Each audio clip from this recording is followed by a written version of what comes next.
ఏర్పాట్లు చేసుకున్నారు. ఆ క్యాష్ను లెక్కించడానికి రోజుకు 900 మంది ఎంప్లాయీస్ని వాడారు.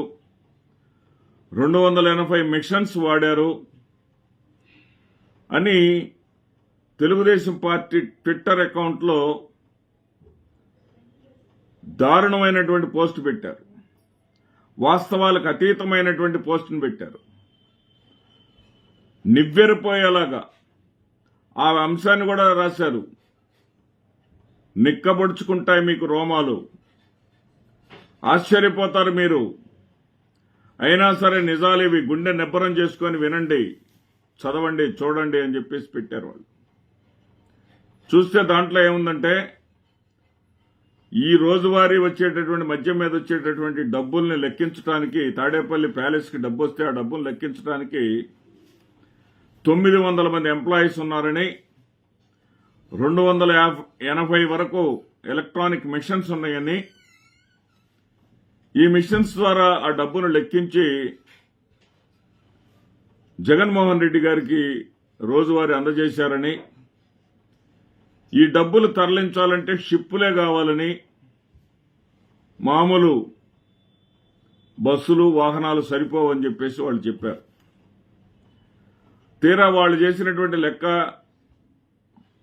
సాంకేతికంగా ఎంతవరకు సబబని చెప్పేసి కానీ మనం కానీ ఒకసారి పరిశీలిస్తే 280 కౌంటింగ్ మిషన్స్, 900 మంది ఎంప్లాయీస్ కానీ లెక్కిస్తే 280 కౌంటింగ్ మిషన్స్ ద్వారా భారతదేశంలో అందుబాటులో ఉన్నటువంటి కరెన్సీని కానీ లెక్కలోకి తీసుకుంటే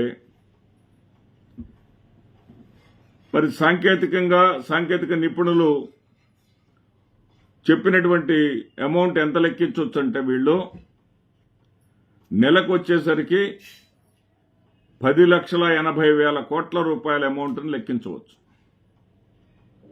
10,80,000 కోట్ల రూపాయలు ఈ 280 మిషన్స్ అంటే 10,80,000 కోట్ల రూపాయల దోపిడీని జగన్మోహన్ రెడ్డి గారు ఒక సంవత్సరానికే చేస్తా ఉన్నాడు. ఒక నెలకి 10,80,000 కోట్ల రూపాయలు ఒక నెలకి లెక్కించవచ్చు. అంటే దాదాపు సంవత్సరానికి వచ్చేసి 130 లక్షల కోట్ల రూపాయలు. 130 లక్షల కోట్ల రూపాయలంటే ఇటీవలనే నిర్మలా సీతారామన్ గారు భారతదేశపు బడ్జెట్ను ప్రకటించారు. ఆ బడ్జెట్ విలువే 50 లక్షల కోట్ల రూపాయలు. మరి జగన్మోహన్ రెడ్డి గారి ఆదాయము 1,30,000 కోట్ల రూపాయలంట. 1,30,000 కోట్ల రూపాయలు. అంటే ఇంత డబ్బుని జగన్మోహన్ రెడ్డి గారు షిప్పుల ద్వారానే తరలించగలుగుతాడు. ఆ మాట కూడా రాశారు, షిప్పులే సరిపోతాయి అనేటటువంటి మాటను కూడా రాశారు. ఇది ఎంత వాస్తవానికి ఎంత దూరంగా ఉందంటే, అంటే మనం ఏమి రాసినా నమ్ముతారు, ఏం చెప్పినా జనం నమ్ముతారు.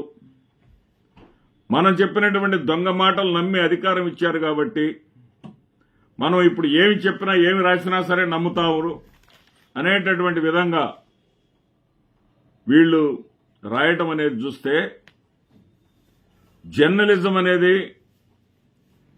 లేదా దుష్ప్రచారం అనేది కూడా సిగ్గుతో తల వంచుకుంటుంది. దుష్ప్రచారం అనేది కూడా సిగ్గుతో తల వంచుకుంటుంది.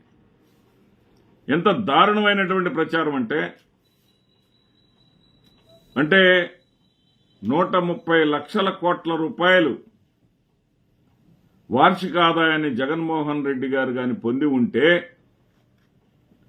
పొందేటటువంటి పరిస్థితి అయితే మొత్తం భారతదేశానికి సంబంధించి ఈ 5 ఏళ్లలో ఆయన సంపాదించినటువంటి అమౌంట్ తోటి ఒక 20-25 సంవత్సరాలు బడ్జెట్కి సరిపోద్దన్నమాట జగన్మోహన్ రెడ్డి గారి దోచుకున్నటువంటి సొమ్ము. అంటే మనం ఏమి రాసినా నమ్ముతారు, ఏమి చెప్పినా వింటారు అనేటటువంటిది కానీ వాళ్ళు దాన్నే కానీ విశ్వసిస్తే అంతకన్నా అమాయకత్వం మరొకటి ఉండదు. ఏ రోజైనా సరే ప్రజలు అసహించుకొని రోతపడేటటువంటి ఈ రోత ప్రచారాన్ని గురించి అసహించుకునేటటువంటి రోజు తప్పకుండా వస్తుంది. అదే ట్విట్టర్ అకౌంట్లో, అఫీషియల్ ట్విట్టర్ అకౌంట్లో పెట్టారు ఇది. జగన్మోహన్ రెడ్డి గారి ఇంట్లో 280 మిషన్లని 900 మంది ఎంప్లాయీస్ అని డబ్బులు ఎక్కించడానికి. మరి అదే చైతన్య రథం అనేటటువంటి వాళ్ళ యొక్క అధికారిక పత్రిక ఉంది. అధికారిక పత్రికలో 2019 అక్టోబర్ నెల నుంచి 2024 మార్చి నెల వరకు జరిగినటువంటి ఆర్థిక లావాదేవీలన్నింటినీ కూడా ఎక్సైజ్ శాఖ వారు ఏది సిఐడి సంబంధించి డిఐజీ స్థాయి అధికారి ఆధ్వర్యంలో ఒక సిట్ను వేశారు. ఆ సిట్కి ప్రతి 15 రోజులకి నివేదిక పంపించాలంట. ఏది అక్టోబర్ నెల నుంచి, అక్టోబర్ 2019 నుంచి మార్చి 2024 వరకు జరిగినటువంటి ఆర్థిక లావాదేవీలు ప్రతి 15 రోజులకు ఒకనాడు ఒక నివేదిక పంపించాలంట. దీనికి అధ్యక్షుడిగా మొత్తం ఎవరి నాయకత్వంలో నడుస్తుందంటే విజయవాడ పోలీస్ కమిషనర్ రాజశేఖర్ బాబు ఆధ్వర్యంలో విచారణ జరుగుతుంది. కానీ సిఐడి చీఫ్ ద్వారానే సిఐడి చీఫ్ గారికే 15 రోజులకు ఒకసారి నివేదిక ఇవ్వాలి. ఇంకా దీంట్లో నిర్ణయించినటువంటి అధికారులు ఎవరంటే ఎర్రచందనం మీద స్పెషల్ టాస్క్ ఫోర్స్గా వేసినటువంటి ఎస్పీ సుబ్బరాయుడు గారు, అడిషనల్ ఎస్పీగా ఉన్నటువంటి కొల్లి శ్రీనివాస్ గారు, అదేవిధంగా శ్రీహరి బాబు గారు సిఐడి విభాగం నుంచి ఈయన, అదేవిధంగా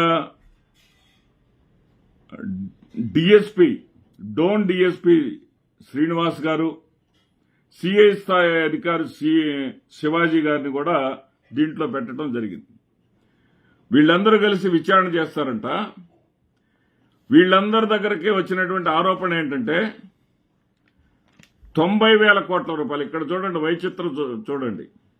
ట్విట్టర్ అకౌంట్లోనేమో ప్రజలను తప్పుదారి పట్టించడానికి 280 కౌంటింగ్ మిషన్స్, 900 ఎంప్లాయీస్,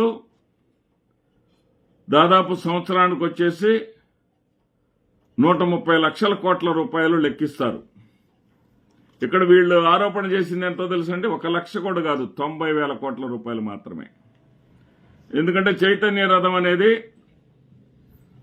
అధికారికంగా తెలుగుదేశం పార్టీ వెబ్సైట్ అయినప్పటికీ, తెలుగుదేశం పార్టీ పత్రిక అయినప్పటికీ కూడా మరి మీడియా ఆధారాలు చూపించి రాయాలి కాబట్టి 90,000 కోట్ల రూపాయల నగదు రహిత ట్రాన్సాక్షన్స్, ఇది నగదుతో డిజిటల్ రహిత ట్రాన్సాక్షన్స్ జరిగినాయంట. మరి ఆ 90,000 కొనుగోళ్లలో 90,000 రూపాయలు పెట్టి ఒక వస్తువు మనం కొన్నామనుకోండి, దాని ప్రొడక్షన్ ఛార్జెస్, ట్రాన్స్పోర్ట్ ఛార్జెస్ అన్ని పోను 20%, 10% కదా మనకు మిగిలేది. అంటే 20,000 కోట్లకో 10,000 కోట్లకో సంబంధించి మాత్రమే వీళ్ళు విచారణ చేస్తూ ఉన్నారు. అదేవిధంగా ఇన్ని సంవత్సరాల ఆదాయం చూసుకున్నా కానీ, లిక్కర్ మీద వచ్చినటువంటి ఆదాయం చూసినా కానీ తెలుగుదేశం పార్టీ వాళ్లే చెప్పారు గతంలో కన్నా పెరిగింది. ఆ పెరిగిన ఎంత మేరకు పెరిగింది? 25,000 కోట్లకు పెరిగింది. తెలుగుదేశం పార్టీలో ఎంత ఉందనేది వాళ్ళకే తెలుసు. ఇక 25,000 కోట్లు ఇంటూ 5 సంవత్సరాలు వేసుకున్నా కానీ 1,25,000 కోట్ల రూపాయలు ఏది నగదుతో కలిపి నగదు రహితంగా వచ్చినటువంటి ఆదాయం. దాంట్లో 1,25,000 కోట్లలో నగదు రహితమైనటువంటి ఆదాయం ఒక 35,000 కోట్లు ఉందని వాళ్లే చెప్తున్నారు.